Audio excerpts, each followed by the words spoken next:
Ja, så er vi nået til Platon og hans lignelser.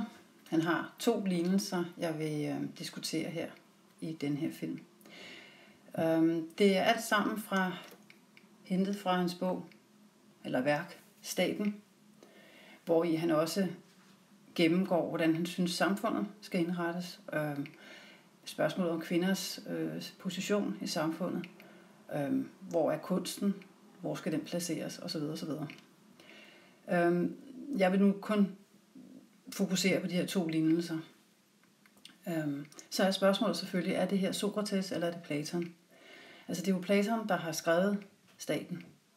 Og derfor er det også ham, der normalt krediteres for de her tanker, der står beskrevet i Staten. Men han har faktisk formet Staten som en række af dialoger mellem Sokrates og en række andre fremtrædende personer.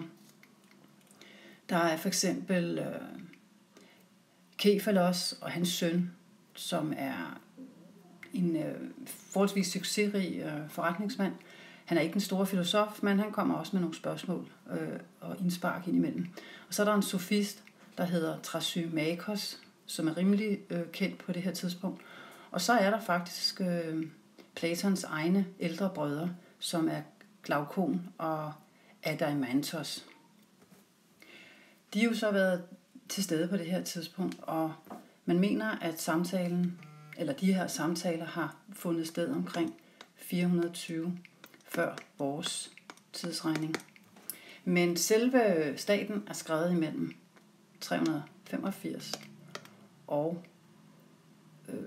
380 før vores tidsregning. Det vil sige, at bogen ligger 35-40 år efter, at Sokrates måske har rendt rundt og sagt de her ting i de her dialoger.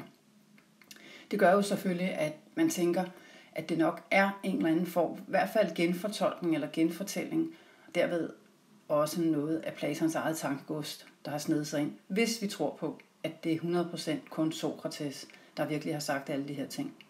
Så må Platon stadigvæk krediteres for ting og sager, når der er gået 35-40 år efter, at Sokrates har sagt de her ting. Så må man gå ud fra, at Platon selv har videreudviklet nogle af de her idéer. Og man kan også indvende, at tingene næsten er for udviklet til, at det virkelig bare kunne være en samtale. Altså, nu har han jo ikke rendt rundt og kunne optage tingene, så derfor er det jo en gennemskrivning af nogle ting, der er blevet sagt, som måske ikke lige er blevet sagt på den elegante måde, som de fremstår i Staten. Det var lidt om det med hensyn til, hvem afsenderen er.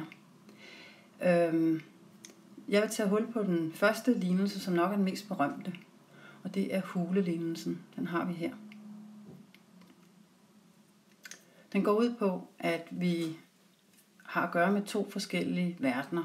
Den verden, som vi som almindelige mennesker her på jordkloden opfatter, og så den rigtige verden, den sande verden, som ligger uden for vores perception, uden for vores rækkevidde.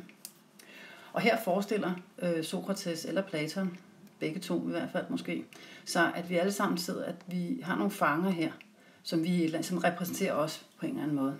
Og de her fanger, de har været nede i den her hule lige siden de var børn, og de er simpelthen lænket fast, både i forhold til halsen og i forhold til benene og hænderne. Og her sidder de lænket og kan ikke dreje hovedet. Sidder klinet op af en mur, som ligesom deler rummet. Heroppe har vi et bål, som sørger for, at der kommer noget lys ind i hulen. I kan se, at der kommer ikke meget lys ned i hulen herfra. Det her bål og det her lys, der bliver skabt via bålet, er altså med til at kaste nogle skygger herover på hulevæggen, som I kan se her med de her underlige figurer, der er. Man kunne forestille sig, at de her fangevogter, de er her, det er dem i de lilla dragter, de bærer på forskellige vis nogle redskaber rundt, som de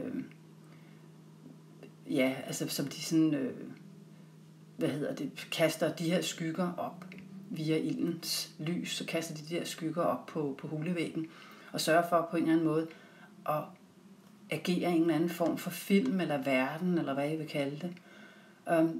Det er lidt ligesom, siger Sokrates, det er lidt ligesom at forestille sig sådan et Mester Jekyll teater, altså sådan et gøjleteater, Så det her herover, det er faktisk bare et resultat af nogle gøglebilleder. Og det tror de her fanger er deres verden. De tror, det her det er virkeligheden. Så hører de også nogle lyde ind imellem, og det er måske fangevogterne, der synger, eller taler sammen, eller rumsterer, eller render rundt og laver et eller andet. Og de lyde bliver på en eller anden måde koblet til de her billeder, og så ser det, de ligesom ser, det er altså virkeligheden, tror de, som består af lyd og visuelt. Det er fænomenernes verden, siger Sokrates eller Platon. Fænomenernes verden. Så lad os forestille os, siger Sokrates, at en af de her fanger, han bliver befriet. Vi har på en eller anden måde snedet forbi fangevogterne, og så har vi altså befriet ham. Han kommer forbi fangevogterne, uden at de ser ham, og han kravler op igennem skakten her, og så er det ham, der står heroppe, forestiller os. Og han opdager, hold da op, verden ser helt anderledes ud. Og i starten er han selvfølgelig fortumlet og kan ikke se noget, men langsomt går det op for ham, at det her, det er virkeligheden. Og det er den sande verden, og det er også det, som Platon kalder idéernes verden. Så det er sandheden. Og hernede havde vi altså fænomenernes verden, som altså bare er gøglebilleder. Så det er jo sådan usandt, kan man sige. Ja. Han siger så også, at lad os nu forestille os den her mand, som nu er blevet befriet og har indset, hvordan verden i virkeligheden er. Han går tilbage til hulen for at fortælle, hvad han har set og gjort, og prøve at fortælle, altså viderebringe den her sandhed, han har indset til hans medfanger her. Hvad vil der så måske ske ved ham? Og der siger Sokrates i bogen meget ironisk, at han vil nok givetvis blive slået ihjel af dem. Fordi sandheden er jo ildehørt. Og det er jo noget, Sokrates også selv må sande til sidst. Som I nok kan huske, så fortalte jeg jo, at han blev henrettet. Blandet for at forråde ungdommen. Og der må man jo så formode, at det blandt andet også er Glaukon og Adeimantos og Platon et eller andet sted, han har forrådt ved at ikke forrådt dem, men han har forpestet deres sind, ikke? Det var i hvert fald et af de anklager, der var, at han simpelthen havde forført eller vildledt ungdommen. Hvis vi lige ser her, så har jeg et andet lille billede her fra bogen, fra jeres bog, og det er, I kan selv slå op, hvis I gerne vil se det. Jeg lige kan få. Og det er side 33, hvis I skulle undre jer.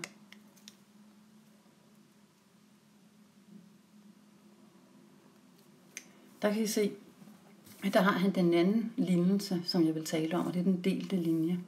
Og der forestiller han sig altså, at vi har erkendelse herover og grader af væren, altså ontologi herover.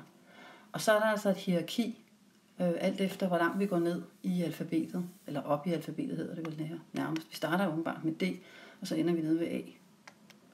Ja, det er jo altså ikke sådan, Platon selv har stillet det op. Det her, det er jo et forsøg på at formalisere de dialoger, hvor der foregår en masse tale frem og tilbage. Men I kunne forestille jer, at her, der har vi fænomenernes verden, den her del af modellen, det er fænomenernes verden. Det vil sige, det er det forgængelige, altså det er det, vi tror, verden er. Og der render vi altså rundt sammen med dyr og planter, og spiser æbler, og gør forskellige ting.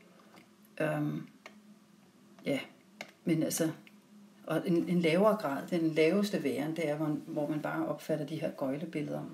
Der er sådan forskellige grader af erkendelse. Det kan I også se herover. At her, det laveste, det er, når man bare indbilder sig ting, hvor man ikke sætter spørgsmålstegn med noget som helst. Og så en lidt højere, men stadig lavere, fordi det tilhører fænomenernes verden, det er, hvor man bare tror, at så må det være. Og herover, der har vi så decideret, hvor vi begynder at tænke. Og der har vi slutningen som det første, og så har vi simpelthen det perfekte, den højeste indsigt, den rene tænkning, som værende det øverste. Og I kan se, det harmonerer så også godt med, at vi har over i det højeste væren, altså i vores værens tilstand, der er vi altings virkelige udgangspunkt. Vi er i den gode idé. Ja, og herover der har vi ideen om de her ting. Det vil sige ideen om æblet, eller ideen om dyret, f.eks. hesten, eller ideen om trekanten.